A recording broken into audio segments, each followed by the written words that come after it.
दोस्तों, आप सभी का आपके चैनल अनलिमिटेड स्पिरिचुअल मोटिवेशन में स्वागत है। पिछले वीडियो की सीरीज को आगे बढ़ाते हुए हम शिव पार्वती संवाद को आगे बढ़ाते हैं। तो आइए शुरू करते हैं। शिव पार्वती संवाद, भाग्य बड़ा या कर्म के आगे का भाग। वीडियो को शुरू करने से पहले मेरी आपसे विनती है कि अगर आप चैनल में नए हैं तो वीडियो को लाइक, शेयर और सब्सक्राइब कर लीजिए ताकि आपको इस चैनल पर आने वाली सभी वीडियोस इमीडिएट मिल सकें। आइए शुरू करते हैं। पार्वती के मन में पृथ्वीलोक के असंख्य चेहरे उभर आए। वे लोग जो शिकायत करते करते थक चुके थे पर बदलने को तैयार नहीं थे। उन्होंने कहा, नाथ, तो क्या परिवर्तन भीतर से शुरू होता है? शिव ने दृढ़ स्वर में कहा, सदैव। जो बाहर बदलना चाहता है लेकिन भीतर नहीं, वह हमेशा भ्रम में जीता है। लेकिन जो भीतर बदल लेता है उसके लिए बाहर अपने आप बदल जाता है। उन्होंने कहा, मनुष्य सोचता है कि जब हालात बदलेंगे तब मैं शांत होऊंगा, लेकिन सत्य यह है कि जब तुम शांत हो जाओगे तब हालात बदलेंगे। अब कैलाश पर केवल शब्द नहीं, ऊर्जा बह रही थी। महादेव ने अंतिम वाक्य कहा जिसने इस संवाद को और भी गहरा कर दिया। पार्वती, याद रखना, कर्म कोई बोझ नहीं है। कर्म तो वह चाबी है जिससे भाग्य के ताले खुलते हैं। यह सुनकर माता पार्वती नतमस्तक हो गईं। उन्हें समझ आ गया था कि मनुष्य का उद्धार किसी बाहरी कृपा से नहीं बल्कि उसके अपने कर्म बोध से होता है। और कैलाश पर बहती वह शांति अब केवल मौन नहीं थी, आने वाले युगों के लिए एक संदेश बन चुकी थी। उन सभी के लिए जो आज भी कहते हैं कि उनके हाथ में कुछ नहीं। कैलाश पर्वत पर संवाद अब केवल प्रश्न और उत्तर नहीं रह गया था। यह आत्माओं के बीच चल रहा एक ऐसा संवाद था जो समय की सीमाओं से परे था। माता पार्वती शांत थीं, लेकिन उनके भीतर अब एक नई चिंता जन्म ले चुकी थी। वे जान चुकी थीं कि कर्म से भाग्य झुकता है। फिर भी उन्हें पृथ्वीलोक का वह दृश्य याद आ रहा था जहां मनुष्य बार बार गिरने के बाद थक जाता है और एक दिन भीतर से टूटकर कह देता है कि अब और उससे नहीं होगा। उन्होंने धीमे स्वर में कहा, नाथ, यदि कोई बार बार प्रयत्न कर कर फिर भी असफल हो जाए तो उसका मन टूट जाता है। तब उसके कर्म भी कमजोर पड़ जाते हैं। उस स्थिति में उसे कैसे संभाला जाए? भगवान शिव कुछ क्षण मौन रहे। वह मौन किसी उत्तर की खोज नहीं था, बल्कि उस पीड़ा को महसूस करने का था जिसे हर युग में मनुष्य गुजरता आया है। फिर उन्होंने कहा, पार्वती, सबसे बड़ी असफलता गिरना नहीं है, बल्कि यह मान लेना है कि गिरना ही अंत है। उनकी वाणी में गहराई थी। मनुष्य यह नहीं समझता कि बार बार गिरना इस बात का संकेत है कि उसकी आत्मा अभी सीख रही है। जो जल्दी हार मान लेता है वह सीखने से पहले ही रुक जाता है। शिव ने कहा, असफलता कर्म का विरोध नहीं है, वह कर्म का ही एक रूप है। वह तुम्हें बताती है कि अभी भीतर कुछ और मजबूत करना बाकी है। पार्वती ने पूछा, लेकिन नाथ, जब असफलता बार बार आए तो मनुष्य अपने भीतर विश्वास कैसे बनाए रखे? महादेव ने उत्तर दिया, विश्वास परिणाम से नहीं, संकल्प से पैदा होता है। उन्होंने कहा, जो व्यक्ति यह कहता है कि मैं तब तक कर्म करूंगा जब तक सफल ना हो जाऊं, वह कमजोर है। लेकिन जो यह कहता है कि मैं कर्म करूंगा क्योंकि यही मेरा धर्म है, वही अडिग है। उनकी आंखों में एक विशेष तेज था। जब मनुष्य कर्म को पूजा बना लेता है तब उसे परिणाम हिला नहीं पाता। शिव ने आगे कहा, तुमने देखा है पार्वती, लोग मुझसे कहते हैं कि हे प्रभु, मेरा भाग्य बदल दो, लेकिन मैं उन्हें बदलने के लिए नहीं आया हूँ, मैं उन्हें जगाने के लिए आया हूँ। उन्होंने कहा, जो व्यक्ति जाग जाता है उसके लिए हर परिस्थिति एक साधना बन जाती है। माता पार्वती के मन में एक और प्रश्न उठा, नाथ, क्या हर व्यक्ति के पास भाग्य बदलने का समान अवसर होता है? कुछ तो जन्म से ही कष्ट में होते हैं। शिव ने गंभीर स्वर में कहा, अवसर समान नहीं होते, लेकिन सामर्थ्य हर आत्मा के भीतर होती है। उन्होंने कहा, किसी को कठिन मार्ग मिलता है, किसी को सरल, लेकिन कठिन मार्ग पर चलने वाला जब आगे बढ़ता है तो उसकी चेतना ऊंची हो जाती है। महादेव बोले, जिसे कम मिला है उसके पास शिकायत का कारण नहीं बल्कि साधना का अवसर होता है। यह सुनकर पार्वती का हृदय भर आया। उन्होंने कहा, तो क्या दुख भी एक अवसर है? शिव ने उत्तर दिया, सबसे बड़ा अवसर दुख मनुष्य को तोड़ने नहीं आता, वह तो उसे गढ़ने आता है। लेकिन मनुष्य डर जाता है और उसे सांप समझ लेता है। उन्होंने कहा, जो दुख से भागता है वह जीवन से भागता है, और जो दुख को समझ लेता है वह जीवन को जीत लेता है। अब महादेव की वाणी में करुणा घुल गई थी। मैंने देखा है पार्वती, लोग दूसरों के सामने मजबूत बनने की कोशिश करते हैं लेकिन भीतर से खोखले होते हैं। कर्म वहीं से कमजोर पड़ता है। उन्होंने कहा, सच्चा कर्म वही है जो अकेले में भी किया जाए, जब कोई देखने वाला ना हो, जब कोई प्रशंसा न मिले। शिव बोले, जो व्यक्ति केवल दिखावे का धर्म करता है वह भीड़ में तो खड़ा रहता है लेकिन अकेले में गिर जाता है। पार्वती ने पूछा, नाथ, तो सच्चे कर्म की पहचान क्या है? महादेव ने उत्तर दिया, जिस कर्म को करके अहंकार न बढ़े बल्कि नम्रता बढ़े वही सच्चा कर्म है। उन्होंने कहा, जिस कर्म के बाद तुम स्वयं को दूसरों से श्रेष्ठ समझने लगो वह कर्म नहीं सौदा है। शिव ने गहरी दृष्टि से कहा, भाग्य ऐसे सौदों से नहीं बदलता।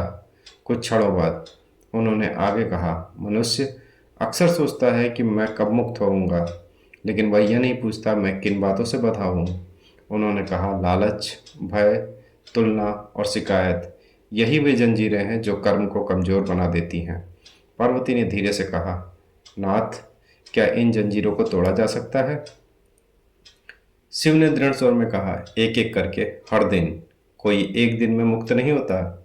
जैसे कर्म रोज किए जाते हैं वैसे बंधन भी रोज ढीले होते हैं। महादेव ने कहा, जो व्यक्ति आज थोड़ा सा भी बेहतर कर्म करता है वह कल के लिए एक नई रेखा खींच देता है। अब उन्होंने वह सत्य कहा जिसे सुनना मनुष्य के लिए सबसे कठिन है। कोई भी शक्ति तुम्हारा जीवन नहीं बदल सकती जब तक तुम स्वयं उसके लिए तैयार ना हो। उन्होंने कहा, मैं मार्ग दिखा सकता हूँ, ऊर्जा दे सकता हूँ, लेकिन कदम तुम्हें ही उठाने होंगे। कैलाश पर हवा में एक विशेष स्पंदन था। माता पार्वती ने अनुभव किया कि यह संवाद केवल ज्ञान नहीं दे रहा बल्कि आने वाले युगों के लिए एक चेतावनी छोड़ रहा है। शिव ने अंतिम शब्दों में कहा, पार्वती, मनुष्य को बस इतना समझा देना, भाग्य को कोसने से पहले अपने कर्म को देखे, क्योंकि जिस दिन कर्म शुद्ध हो जाता है उसी दिन भाग्य स्वयं मार्ग छोड़ देता है। और उस क्षण कैलाश पर फैला मौन अब केवल शांति नहीं था, वह एक जागृति थी। उन सभी आत्माओं के लिए जो अभी भी ये सोचकर रुके हुए थे कि उनके हाथ में कुछ नहीं। कैलाश पर अब संवाद अपने अंतिम और सबसे गहरे मोड़ पर पहुंच चुका था। माता पार्वती शांत बैठी थी, लेकिन उनके भीतर जैसे पूरी पृथ्वी की धड़कनें समा गई थी। वे केवल एक देवी नहीं रह गई थी, वे हर उस मनुष्य का प्रतिनिधित्व कर रही थी जो जीवन से हार कर ईश्वर से प्रार्थना करता है। उन्होंने धीमे स्वर में कहा, नाथ, आपने कर्म का रहस्य तो समझा दिया, लेकिन मनुष्य फिर भी डरता है। उसे डर है कि कहीं सब कुछ करने के बाद भी अंत में वही ना हो जो लिखा है। यह भय उसे रोक लेता है। इस भय का क्या?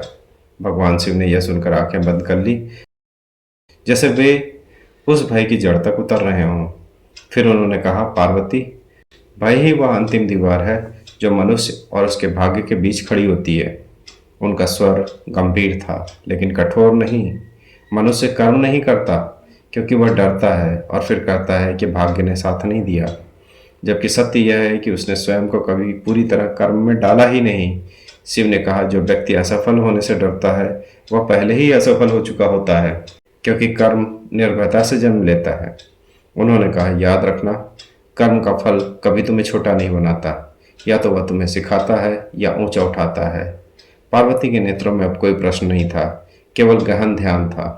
महादेव आगे बोले, मनुष्य सोचता है कि मैं उसे देख रहा हूँ, उसका हिसाब रख रहा हूँ, लेकिन मैं केवल उसके भीतर की स्थिति देखता हूँ। उन्होंने कहा, जो भीतर से ईमानदार है उसके कर्म कभी व्यर्थ नहीं जाते, चाहे संसार उन्हें देखे या नहीं। अब शिव की वाणी में वह तीव्रता थी जो अंतिम सत्य से पहले आती है। पार्वती, एक दिन हर मनुष्य थकता है, एक दिन वह कहता है कि अब और नहीं, उसी दिन उसका अंतिम परीक्षण होता है। उन्होंने कहा, जो उस दिन भी सही कर्म चुन लेता है वही अपने भाग्य की सबसे मजबूत गांठ खोल देता है। शिव ने कहा, भाग्य उन लोगों का इंतजार करता है जो अंत तक चलते हैं। आधे रास्ते में रुकने वालों को वह कभी नहीं पहचानता। कुछ क्षणों का मौन छा गया। फिर शिव ने वही बात कही जो इस पूरे संवाद का सार थी। मनुष्य मुझसे चमत्कार मांगता है, लेकिन सबसे बड़ा चमत्कार यह है कि वह स्वयं बदल सकता है। उन्होंने कहा, जब मनुष्य अपने भीतर के क्रोध को समझ लेता है, तब बाहर का क्रोध उसे छू नहीं पाता। जब वह अपने भीतर के डर को देख लेता है, तब बाहर का डर उसे रोक नहीं पाता। शिव की आंखों में अब करुणा थी। मैं किसी का भाग्य नहीं बदलता, मैं उसे वह दृष्टि देता हूँ जिससे वह स्वयं बदल सके। पार्वती ने धीरे से कहा, नाथ, तो मनुष्य को अंत में क्या याद रखना चाहिए? महादेव ने उत्तर दिया, बस इतना कि वह असहाय नहीं है। उन्होंने कहा, जो व्यक्ति यह मान लेता है कि वह परिस्थितियों का गुलाम है, वही गुलाम बनता है। लेकिन जो यह मान लेता है कि परिस्थितियां उसकी परीक्षा है, वही विजयी होता है। अब कैलाश पर वातावरण भारी नहीं था, बल्कि स्पष्ट था, जैसे कुहासा हट चुका हो। शिव ने अंतिम उपदेश दिया, वह उपदेश जो केवल पार्वती के लिए नहीं, बल्कि आने वाले युगों के लिए था। उन्होंने कहा, जब जीवन तुम्हें नीचे गिराए, तब अपने कर्म को और ऊंचा कर दो। जब लोग तुम्हें तोड़ने की कोशिश करें, तब अपने चरित्र को और मजबूत कर लो। जो व्यक्ति सही कर्म करता है, उसे डरने की आवश्यकता नहीं, क्योंकि समय भले देर करे, अन्याय नहीं करता। शिव बोले, याद रखना, भाग्य कभी पहले नहीं बदलता, पहले मनुष्य बदलता है। और जब मनुष्य बदल जाता है, तब भाग्य को बदलना ही पड़ता है। माता पार्वती नतमस्तक हो गईं। उनके हृदय में अब कोई शंका नहीं थी। उन्हें समझ आ गया कि मनुष्य का उद्धार किसी वरदान से नहीं, बल्कि उसके अपने जागृत कर्म से होता है। कैलाश पर फिर से गहन शांति छा गई, लेकिन यह शांति निष्क्रिय नहीं थी। यह एक संदेश बन चुकी थी उन सभी आत्माओं के लिए जो आज भी कहते हैं कि उनके हाथ में कुछ नहीं, और महादेव का वह अंतिम वाक्य जो हवा में नहीं, चेतना में गूंज रहा था, अच्छे कर्म से अपना भाग्य बदलो, क्योंकि जो स्वयं चलना सीख लेता है, उसके लिए रास्ते अपने आप बन जाते हैं। यह संवाद यहीं समाप्त नहीं होता। यह हर उस क्षण शुरू होता है जब कोई व्यक्ति रोने के बजाय खड़ा होने का निर्णय लेता है, और यही वह क्षण होता है जब भाग्य पहली बार झुकता है। और जब यह संवाद समाप्त हो रहा है, तो इसे केवल एक कहानी समझकर मत छोड़ देना। यह कोई कल्पना नहीं थी, यह जीवन का आईना था। भगवान शिव का संदेश केवल कैलाश पर नहीं गूंजा था, यह आज भी हर उस हृदय में गूंज रहा है जो अपने भाग्य से लड़ रहा है। याद रखना, महादेव ने कभी यह नहीं कहा कि सब कुछ सहते रहो।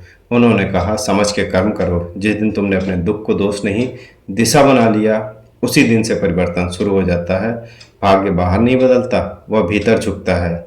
इसलिए रोना बंद करो, शिकायत छोड़ो और अपने कर्म को शुद्ध करो, क्योंकि जब मनुष्य अपने कर्म से उठ खड़ा होता है, तब स्वयं महाकाल भी उसका मार्ग प्रशस्त करते हैं।